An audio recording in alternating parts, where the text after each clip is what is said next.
Hey guys, it's Aaron from ARC-FAB again. I'm going to do another video as a introduction to myself and the projects I'm doing. The last introduction was obviously my first time behind camera, so I was a bit nervous, made a few mistakes, so we shall go through it again with a better quality camera. I've got myself a DJI mic now, as well as a Osmo Pocket 3, so video footage should be a bit clearer, audio should be a bit clearer, and just better quality and all. So if we sort of go through again, my project is this 1988 short wheelbase GQ Patrol. I've gone through removing the engine. It was a TB42, which I've now pulled out. I've started smoothing the bay off, so all the holes I'm going to get rid of. There was a crack up here. I don't know, any patrol guys can tell me whether that's a common occurrence. I have got another crack. It has had a bit of a bump down here, but I'll straighten all that out. I'm going for a full smooth bay. Get a full smooth bay done. Once that's all sorted, I need to make a decision on what engine I'm going for. I don't know whether to go for an LS or a Barra. It'll be one of the two. I'm swaying towards more the LS just because I love the sound of them. You can't beat the sound of an LS. And I was going to say RB then, it's not RB. The Barra is a cheaper option, and I think obviously cheaper power. But if anybody has any sort of reasons as to why go for an LS or why go for a Barra, let me know in the comments below. That'd be a bit of a great help. Obviously in the UK we haven't got very many Barras and we haven't got very many LSs. You do get the odd LS come over, American import stuff, but not as many as you get over here. So yeah, we should see what's going on with that. As I said, I'm swaying more towards an LS, but I want to get all the body work done and get everything sorted first. The bumper's going to be coming off, so the front bar is going to be coming off. That will be a full custom bar. The arches I'm going to extend and have a nice wide arch on it to cover. I mean, I've got 35s on it already. I don't know what size they are. I need to get them off because they were on the car when I bought it. They are 15s. I don't know what ET they are, so I need to check that out.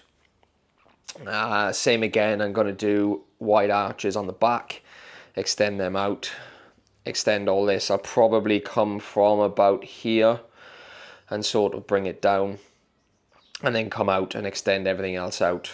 The gas tank cover or fuel filler cap will have to be brought out or possibly moved. I might move it to the left slightly and put it back in this back corner, just to give me some more room for the arches.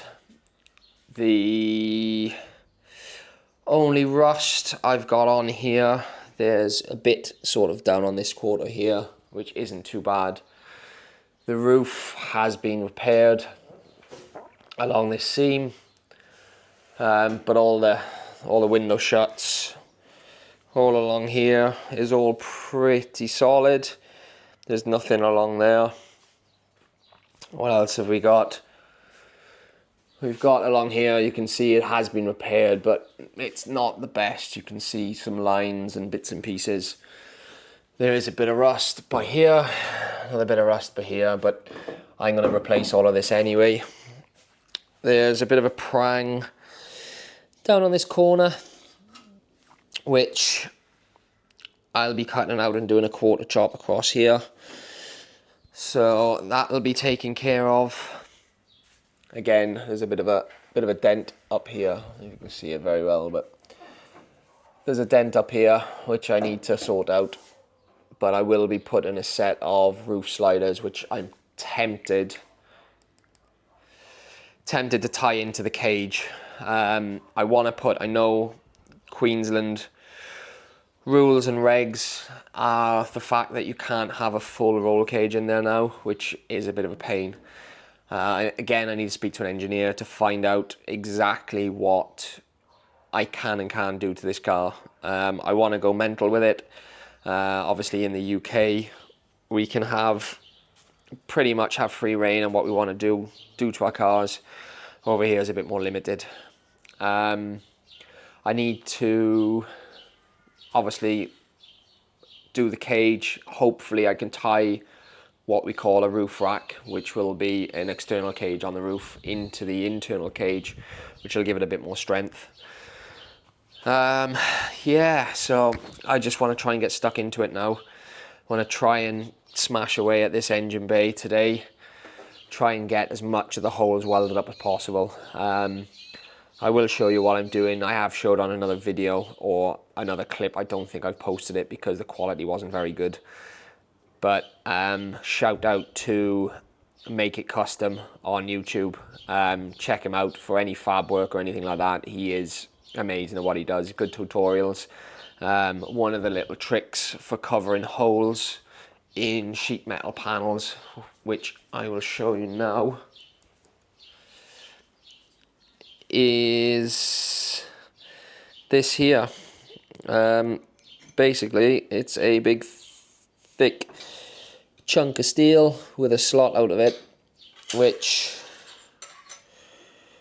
you can put steel in there and punch it, and punch perfectly. So you just slide it in and then punch it out, and what you'll get then is, which is these, you get these little discs here, which punch out perfect. And then I think it was a 13mm, but all you do then is drill your holes out to 13mm, and then pop these in and tack them in, and they are perfect, which is amazing. It saves you trying to fill holes. Just drill them out. Any little holes are drilling them out. And as you can see, obviously that one's been drilled, but this here been tacked in. I was doing this with MIG. I am going to give it a go of TIG, you can see, but we shall see how it goes. I've got a fair few holes now to go through, so I'm going to crack on now. I'll put the camera where I can. Oh, pardon me. Apologies. I'm going to put the camera where I can, and yeah, sort of go from there, see what I can get sorted. But yeah, stick around and find out, and see how we get on today.